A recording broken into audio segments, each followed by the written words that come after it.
Por trás da nossa realidade cotidiana, existe um mundo fascinante, onde tudo que compreendemos sobre o universo está errado. O físico e conhecido autor Brian Greene nos leva em uma viagem que subverte as regras da experiência humana. Por que nunca vemos os acontecimentos na ordem inversa? De acordo com as leis da física, isso pode acontecer.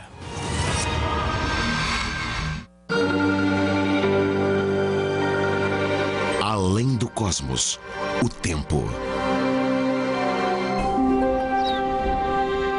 Era uma vez uma frase mágica no começo de uma boa história. Mas qual é a história do tempo? As pessoas dizem que o tempo voa, que tempo é dinheiro, que desperdiçamos tempo, que matamos tempo, que tentamos economizar tempo. Mas o que sabemos de verdade sobre o tempo? Como este rio, o tempo parece fluir interminavelmente de um momento a outro. E o fluxo do tempo parece seguir sempre uma direção, o futuro. Mas isso pode não estar certo. Então, como começamos a desvendar um mistério tão profundo e efêmero como o tempo? Medir é um caminho. Usando relógios de todas as formas, tamanhos e tipos, medimos o tempo há milhares de anos, com cada vez mais precisão. Podemos dizer que o primeiro relógio girava só uma vez por dia. Era a Terra em rotação. Da rotação do planeta em seu próprio eixo, a órbita anual em volta do Sol, sempre usamos o movimento previsível e consistente da Terra para medir o tempo. Estamos sempre procurando coisas que se repetem, e essa repetição, esse ciclo de coisas, forma um relógio. O tempo nada mais é do que um processo repetitivo. Ao medir o movimento da Terra com o relógio de Sol, dividimos o dia em horas. A Terra faz uma volta completa em torno de seu próprio eixo uma vez por dia, e marcamos os dias observando o nascer e o pôr do sol. Mas o Instituto Nacional de Padrões e Tecnologia, no Colorado, é onde você deve ir se quiser saber de verdade que horas são.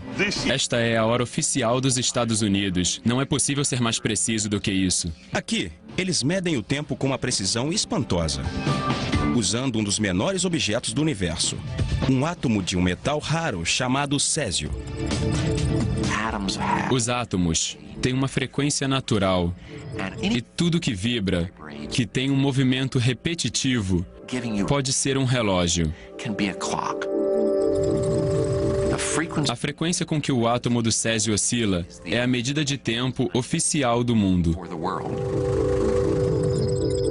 Quando um átomo de césio é bombardeado com energia, ele vibra, ou oscila, emitindo pulsos de luz mais de 9 bilhões de vezes por segundo.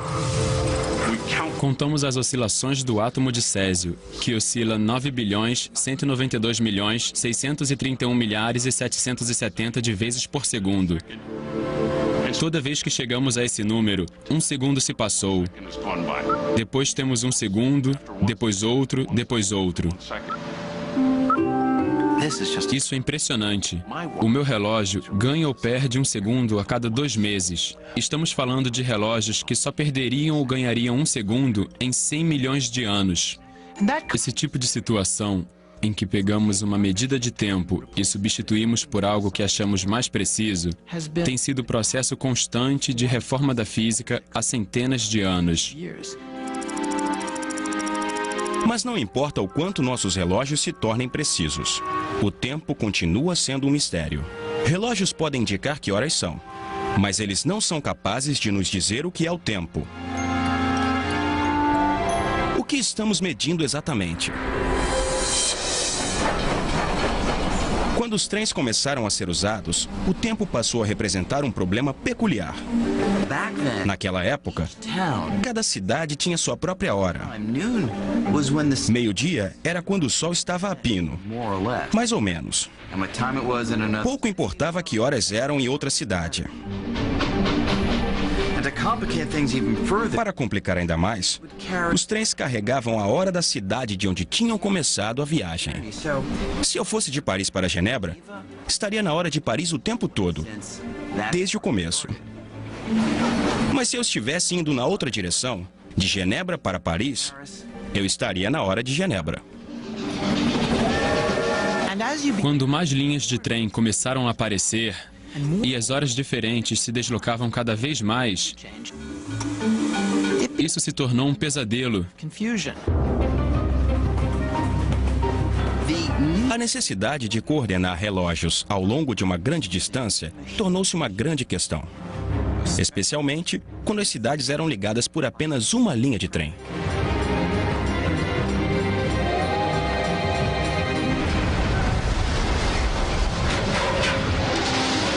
E foi aqui que a história moderna do tempo começou. Enquanto a necessidade de relógios sincronizados tornava-se mais crítica, um jovem físico chamado Albert Einstein começava a trabalhar no escritório de patentes, em Berna, na Suíça. Era um camarote para todas as grandes invenções da época. As patentes mostravam novas formas de sincronizar os relógios, com a troca de sinais de telégrafo ou por ondas de rádio.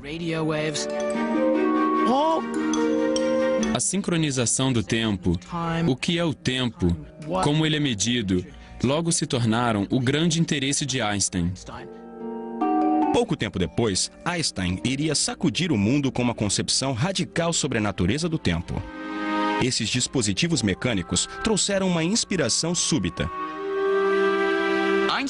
Einstein percebeu que essas tentativas de sincronizar os relógios eram muito mais do que invenções criativas. Ele se deu conta de que elas revelavam uma profunda falha no nosso entendimento sobre o tempo.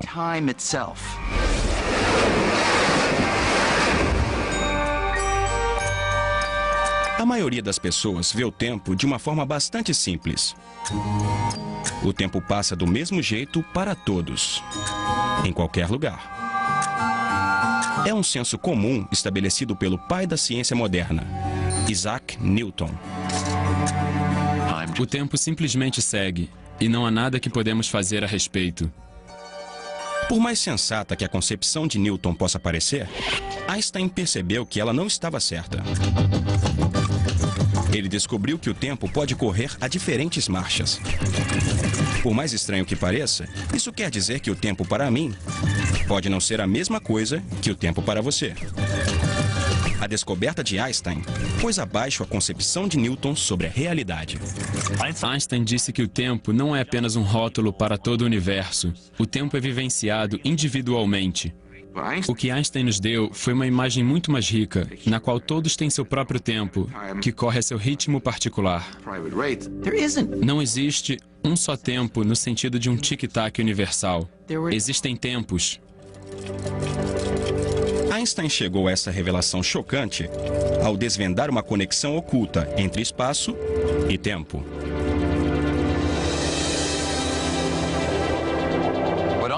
Einstein entendeu que há uma ligação profunda entre o movimento no espaço e a passagem do tempo. Falando de forma simples, quanto mais temos um, menos temos o outro. Para ver como isso funciona, vamos dar uma voltinha. Agora, estou indo para o norte a 100 km por hora. Isso significa que todo o meu movimento é em direção ao norte. Mas vamos entrar agora em outra estrada e ir em direção ao noroeste. Ainda estou a 100 km por hora, mas não estou avançando tanto em direção ao norte como estava há um minuto atrás. Isso porque parte do meu movimento para o norte foi desviado ou compartilhado com o meu movimento para o noroeste. Einstein percebeu que tempo e espaço estão ligados na mesma forma que norte e oeste estão ligados. E com essa ideia surpreendente, Einstein derrubou o senso comum de que o tempo corre do mesmo jeito para todos. O que eu quero dizer é que aquele cara ali diria que não estou me movendo de forma alguma. Mas eu estou. Posso não estar me movendo pelo espaço, mas estou me movendo pelo tempo. No final das contas, o ponteiro do meu relógio continua girando, enquanto estou parado. Ou seja, sem me movimentar no espaço, Einstein diz que o meu movimento é através do tempo. Mas veja o que acontece se eu andar em direção àquele cara.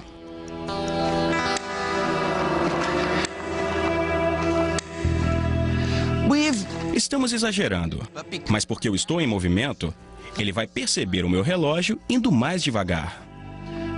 Isso porque, na perspectiva dele, parte do meu movimento no tempo foi desviado para o meu movimento pelo espaço. E não é só o meu relógio. Se extrapolarmos esse efeito, ele veria meus movimentos, minha voz, tudo em mim ficando mais devagar. Agora que parei de me mover, a passagem do tempo nos nossos relógios coincide de novo. Esta foi a descoberta-chave de Einstein. O movimento pelo espaço afeta a passagem do tempo.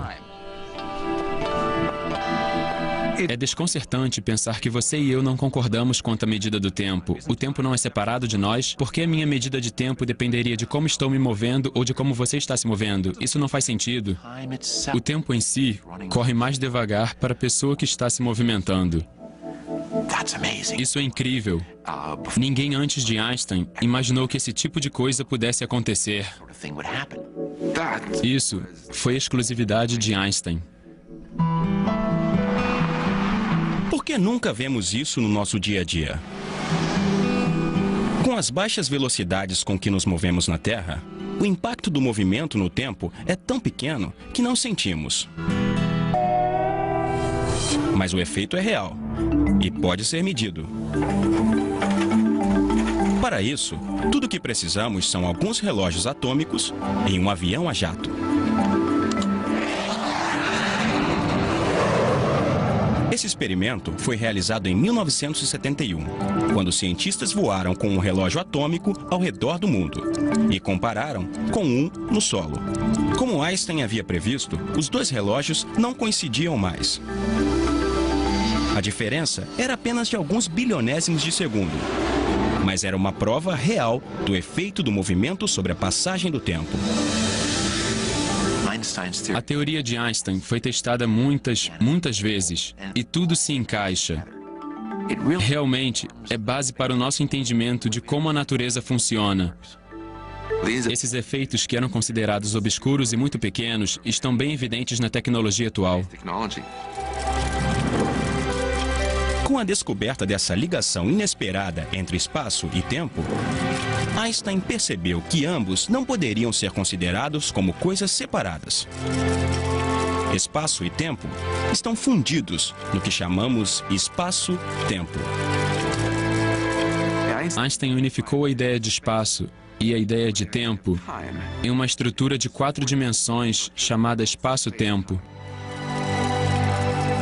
Essa fusão do espaço e do tempo levaria Einstein à concepção mais desconcertante de todas. A diferença precisa que vemos entre passado, presente e futuro pode ser apenas uma ilusão.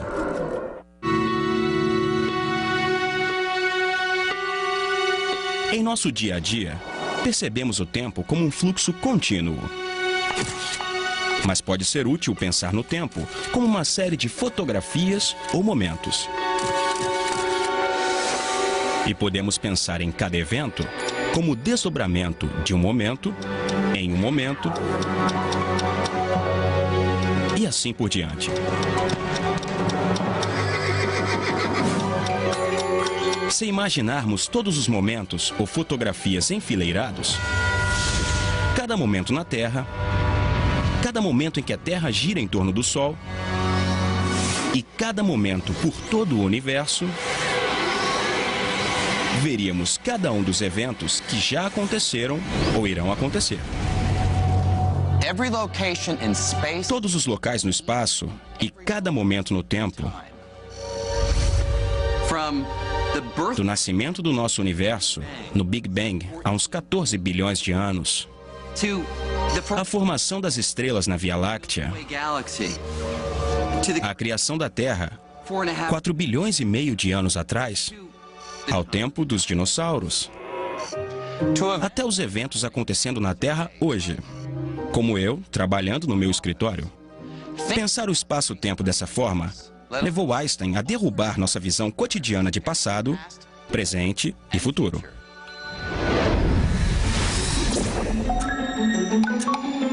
Para ter uma ideia, você tem que pensar sobre o conceito aparentemente simples de agora. Para mim, uma lista de coisas que considero estarem acontecendo agora pode incluir o ponteiro do meu relógio girando, meu gato pulando agora da janela, coisas acontecendo muito longe, como um pombo em Veneza levantando voo nesse instante, um meteoro atingindo a Lua, a explosão de uma estrela nos confins do universo. Estes e todos os outros eventos que eu acho que estão acontecendo no mesmo momento no tempo, mas em diferentes regiões do universo, constituem o que eu intuitivamente entendo como agora. Você pode visualizar todos em uma única fatia de espaço-tempo. Vamos chamar de fatia de agora. O senso comum diria que eu e todo mundo concordamos sobre o que está acontecendo, ou o que existe agora. Momento após momento, após momento. Quer dizer, todos concordamos sobre o que está em uma certa fatia de agora. Mas Einstein mostrou que, curiosamente, quando você leva o movimento em consideração, essa ideia de senso comum sobre o tempo vai por água abaixo. Para entender o que quero dizer, imagine o tempo como um pão. Einstein percebeu que, assim como há várias maneiras de cortar um pão em fatias, existem diferentes formas de cortar o espaço-tempo em fatias de agora separadas. Isso porque, como o movimento afeta a passagem do tempo, alguém que está se movendo tem uma percepção diferente do que está acontecendo agora. Então ele vai cortar o pão em diferentes fatias de agora. As fatias vão estar em ângulos diferentes. Essa pessoa que está se movendo vai inclinar a faca e cortar as fatias em diferentes ângulos. Elas não serão paralelas às minhas fatias de tempo. Para ter uma ideia do efeito bizarro que isso pode ter, imagine um alienígena em uma galáxia a 10 bilhões de anos-luz da Terra. E aqui na Terra, o cara no posto de gasolina. Agora, se os dois estão parados, sem se mover um em relação ao outro, seus ponteiros giram do mesmo ritmo e eles dividem a mesma fatia de agora, que corta o pão em ângulo reto. Mas veja o que acontece se o alienígena subir na bicicleta e andar em direção contrária à Terra. Como o movimento desacelera a passagem do tempo, seus relógios não estão mais no mesmo ritmo. E se os relógios não coincidem mais, as fatias de agora também não vão coincidir. A fatia de agora do alienígena vai cortar o pão em um ângulo diferente, em direção ao passado. Como o alienígena está andando de bicicleta em ritmo de passeio, sua fatia está com um ângulo minúsculo em direção ao passado. Mas em uma distância tão grande, esse ângulo resulta em uma enorme diferença no tempo. Sendo assim, o que o alienígena encontraria em sua fatia de agora, o que ele consideraria estar acontecendo agora na Terra, não incluiria mais o nosso amigo no posto de gasolina, nem mesmo o nosso amigo bebê 40 anos atrás.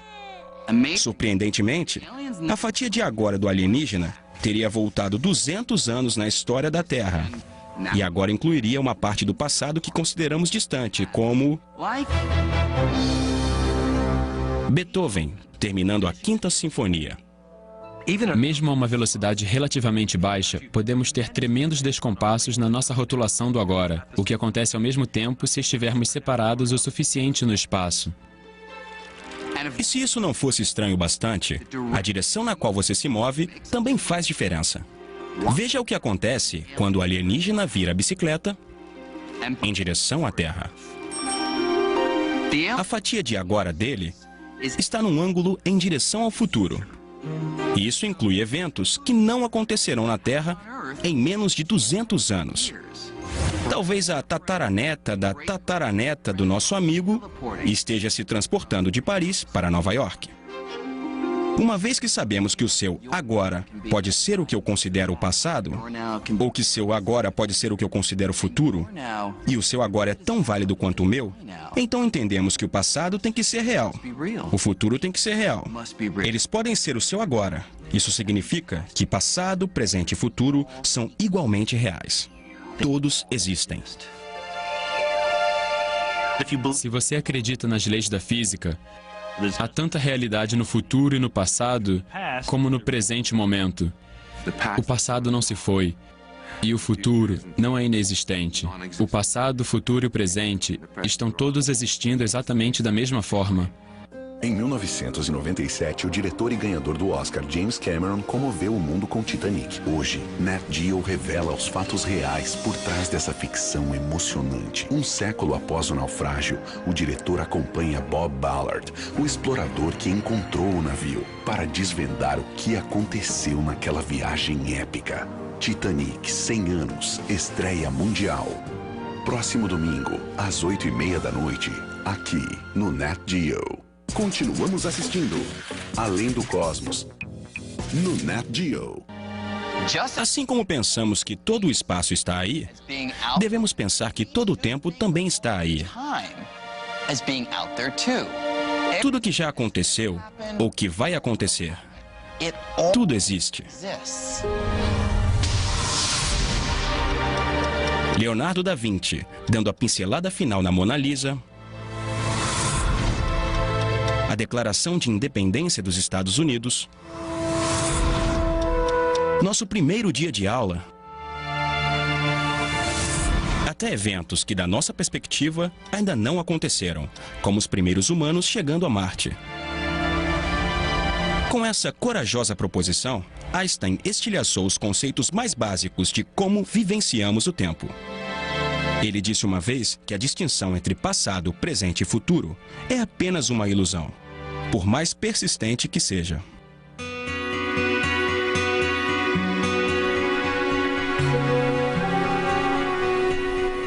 Mas se cada momento no tempo já existe, então como explicamos a sensação muito real de que o tempo, assim como este rio, parece correr infinitamente?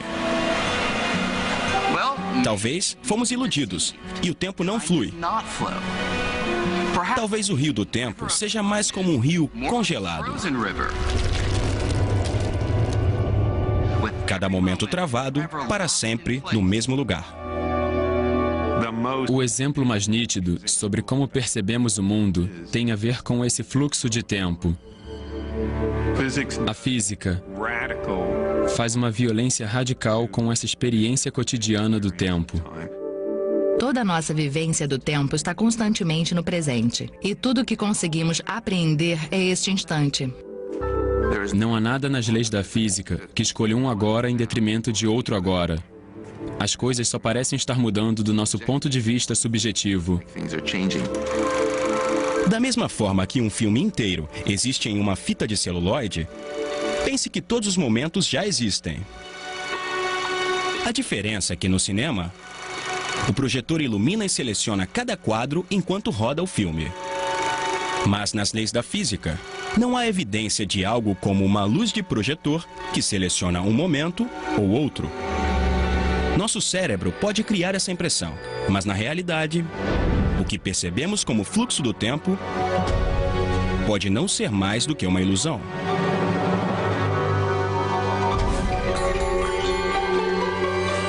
Mas se o tempo, assim como o rio congelado, não flui, e todo o tempo está aí, é possível viajar para o futuro ou o passado?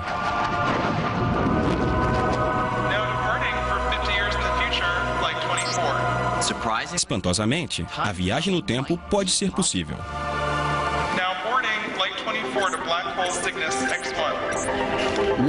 Uma forma de viajar no tempo é usar um aspecto estranho da gravidade. A conhecida força que mantém nossos pés no chão pode ter um impacto profundo sobre o tempo. Oi. Olá. Sim. Até mais tarde, senhor. Está bem. Bem mais tarde.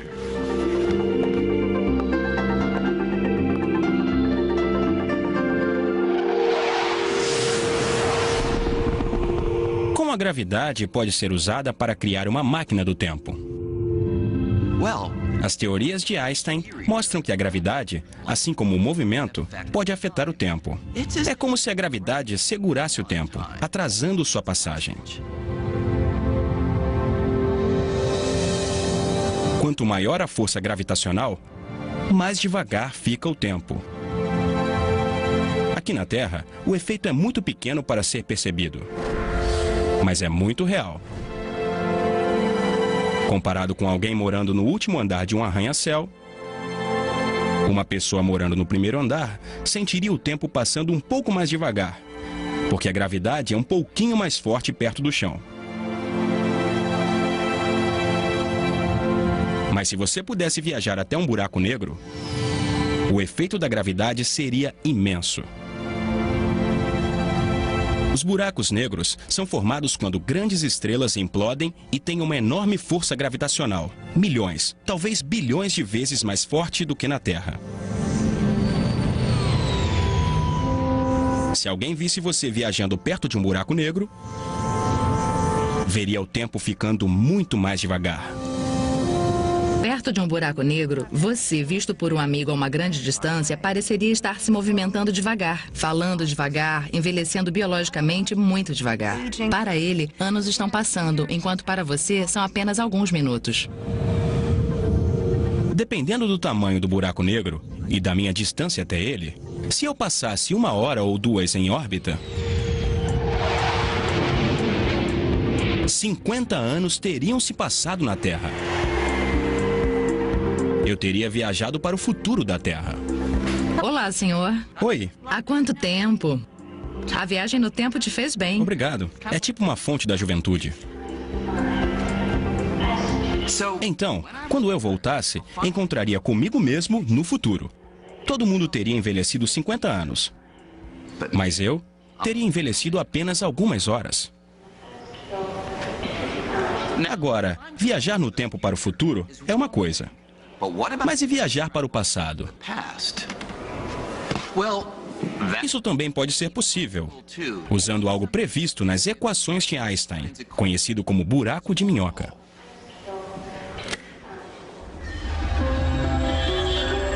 Se os buracos de minhoca existem, eles seriam como atalhos pelo espaço-tempo. Túneis que ligam não só um lugar a outro, mas um momento a outro também. Um buraco de minhoca ligaria uma parte no espaço-tempo a outra parte no espaço-tempo, que é um tempo anterior, como uma espécie de sistema de metrô pelo tempo. Então, digamos que eu queira voltar no tempo e encontrar a mim mesmo no começo deste programa. Se um buraco de minhoca ligasse aqui e ali, eu só precisaria passar por ele.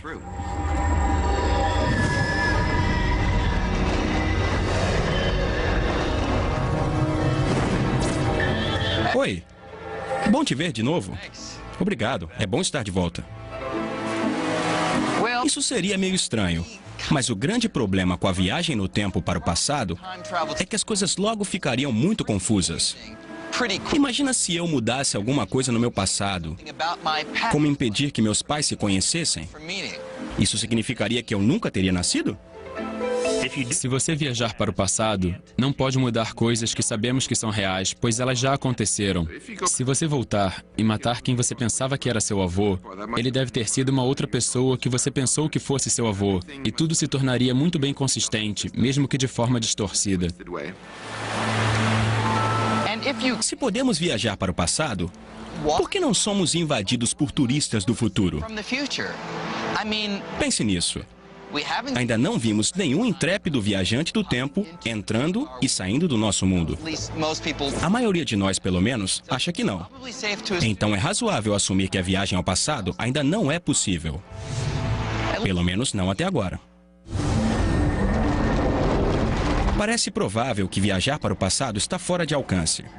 Mas e o fato, tão comum na nossa experiência cotidiana, de que o próprio tempo parece correr em apenas uma direção? Para o futuro. Chamamos isso de flecha do tempo. A flecha do tempo talvez seja o fato mais evidente sobre o universo que não entendemos completamente. Porque vivemos em um universo que tem uma direção de tempo é um mistério. Isso não acontece com o espaço. No espaço, posso ir de Nova York a Chicago, depois mudar de ideia e ir de Chicago a Nova York. O tempo tem um aspecto unidirecional que não compreendemos fundamentalmente. Por que não corre para trás? O que significa o tempo ir para frente? Do passado para o futuro. O que podemos dizer sobre de onde vem a flecha do tempo? Por que só vemos os eventos se desenrolando em uma direção? Por que nunca vemos o que acontece em ordem inversa? Deve ser por causa das leis da física. Elas nunca permitiriam que algo assim acontecesse.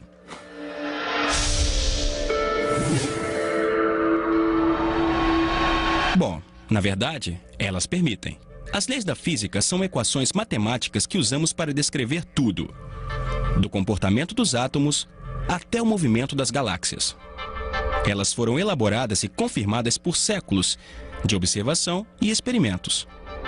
Mas, surpreendentemente, não há nada nas leis da física que diga que os eventos têm que se desenrolar na sequência que estamos acostumados, em que o tempo segue para frente. De acordo com essas equações, os eventos poderiam perfeitamente se desenrolar na ordem inversa.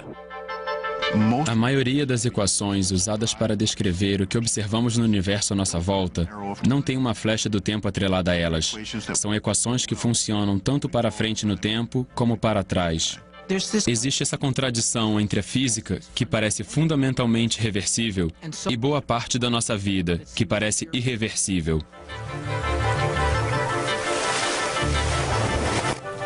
Apesar de contradizer nossa experiência cotidiana, as leis da física realmente dizem que coisas bizarras assim são possíveis.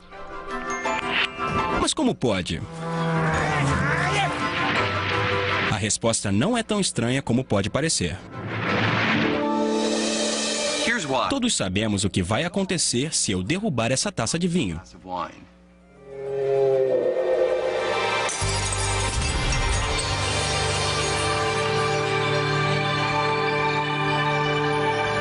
A ideia de que essa bagunça poderia se recompor e voltar a ser uma taça sólida cheia de vinho pode parecer absurda. Mas, de acordo com as leis da física, isso pode acontecer. É só reverter a velocidade de tudo. Cada pedaço de vidro, cada gota de vinho, cada molécula e átomo no líquido, no vidro, na mesa e no ar. É só reverter as velocidades. E voilá!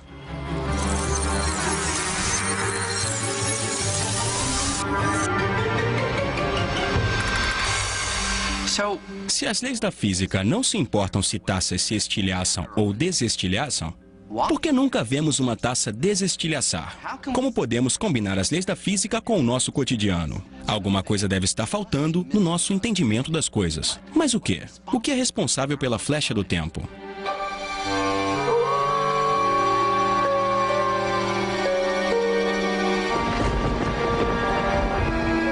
Como uma boa história cheia de mistérios, essa nos leva a um cemitério em busca de pistas.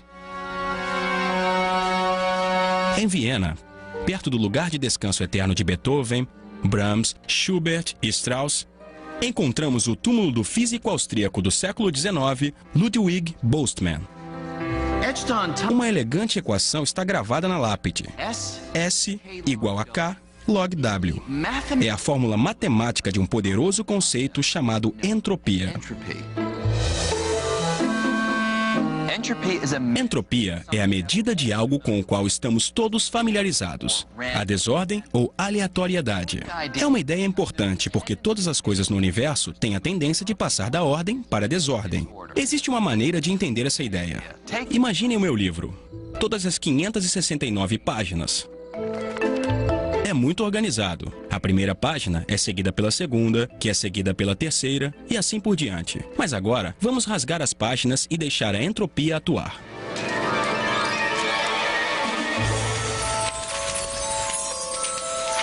Como podemos ver, as páginas ficaram muito desordenadas. A razão é simples. Há só uma forma de elas caírem em ordem. Mas há um enorme número de formas de elas caírem fora de ordem.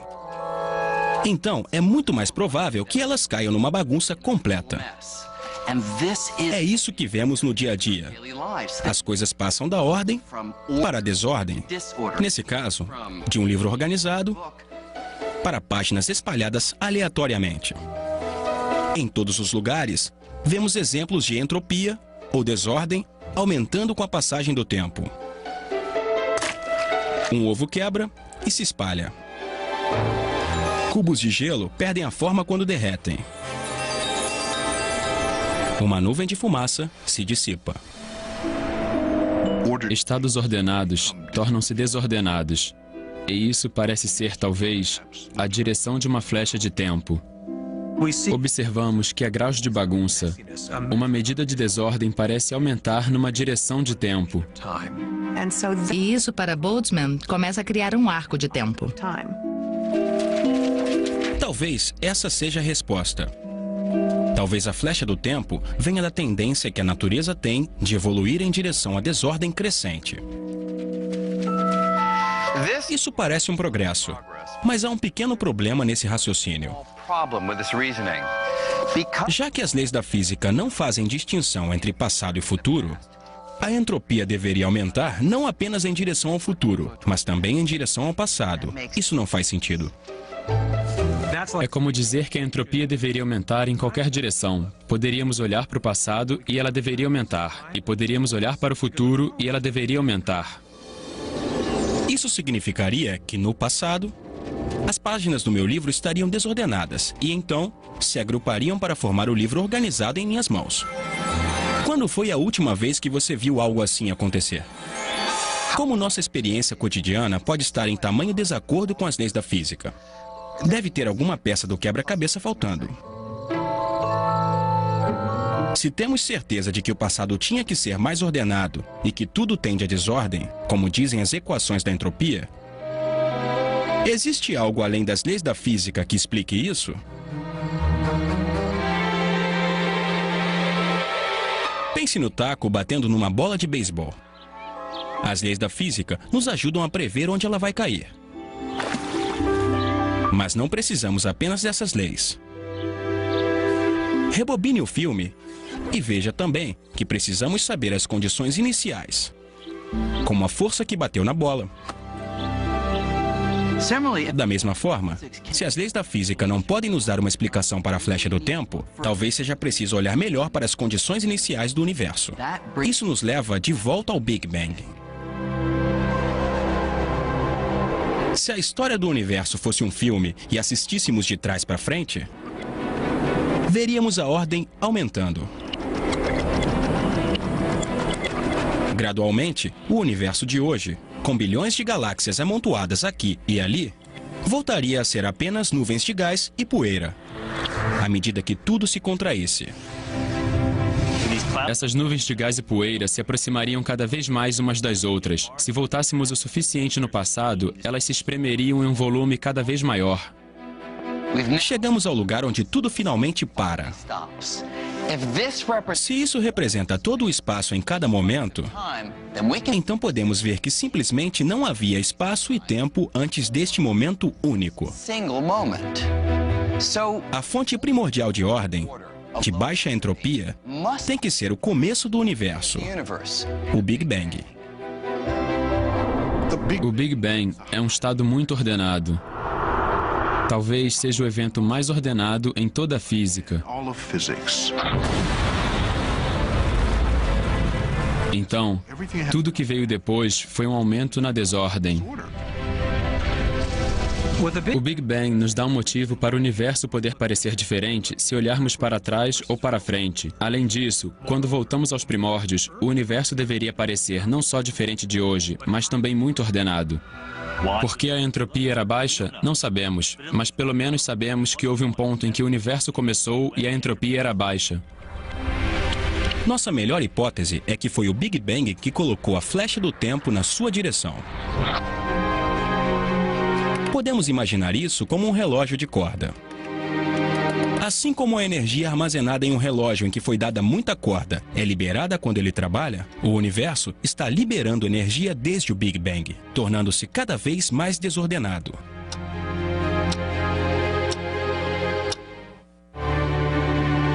Ainda não sabemos por que o universo começou em um estado ordenado. Mas o fato de ter começado assim significa que toda vez que um vidro quebra, ele está levando adiante algo que começou bilhões de anos atrás. O vidro quebra, mas não desquebra, porque está seguindo a tendência natural da ordem para a desordem, que começou no Big Bang. Só nos movemos do passado para o futuro. E tudo que vemos à nossa volta, todas as mudanças, da formação das estrelas até nossas vidas, tudo são pequenos epifenômenos, surfistas pegando a onda da crescente desorganização do espaço que define a diferença entre passado e futuro. O Big Bang parece ter carimbado a flecha do tempo no nosso universo. Tudo o que aconteceu desde então pode ser apenas a viagem em direção a uma desordem ainda maior que começou com este evento há 13,7 bilhões de anos. Mas se o tempo teve um começo e a desordem está sempre aumentando, isso quer dizer que o tempo vai ter um fim? Como será o universo em um futuro muito distante? Descobertas recentes estão lançando uma nova luz sobre essa questão. A força explosiva do Big Bang arremessou o espaço para fora. Como resultado, o universo está expandindo até hoje. Até pouco tempo atrás, a maioria das pessoas achava que a expansão estaria desacelerando. Pensávamos que o universo, cheio de galáxias, era como um carro viajando por uma estrada. Você está ouvindo a Rádio dos Sons do Cosmos. Se o motorista tira o pé do acelerador, o carro desacelera gradualmente.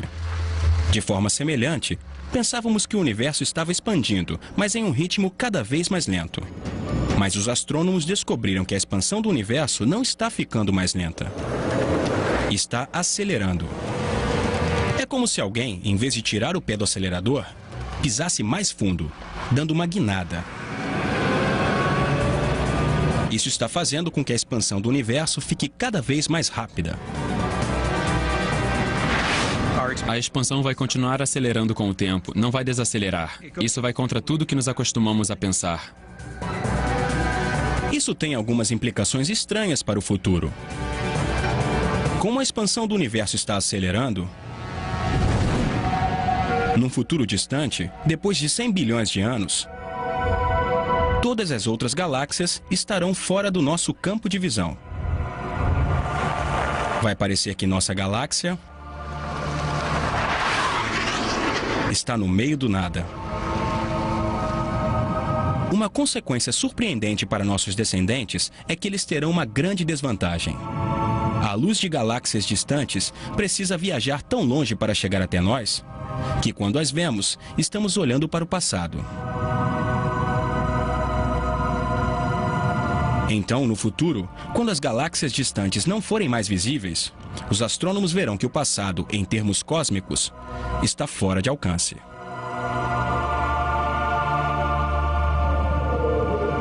E sobre o fim do tempo, uma teoria sugere que em algum momento os buracos negros vão dominar o cosmos. Até que eles também explodam e não sobre nada além de algumas partículas vagando pelo espaço. Em um futuro distante, com a perda progressiva de energia, quando tudo estiver estabilizado, não haverá mudança. E sem mudança, não temos uma noção clara da passagem do tempo. Se não temos eventos acontecendo, é difícil pensar como poderíamos até mesmo imaginar que havia tempo. Não dá nem para dizer qual direção do tempo é para frente e qual é para trás. Em um sentido muito real, um dia o tempo vai perder o significado.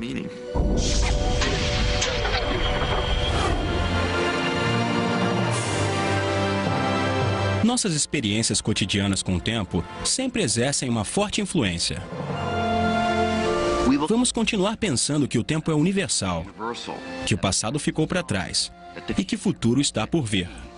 Mas por causa das nossas descobertas científicas, podemos ver além da experiência e reconhecer que somos parte de uma realidade muito mais rica e muito mais estranha.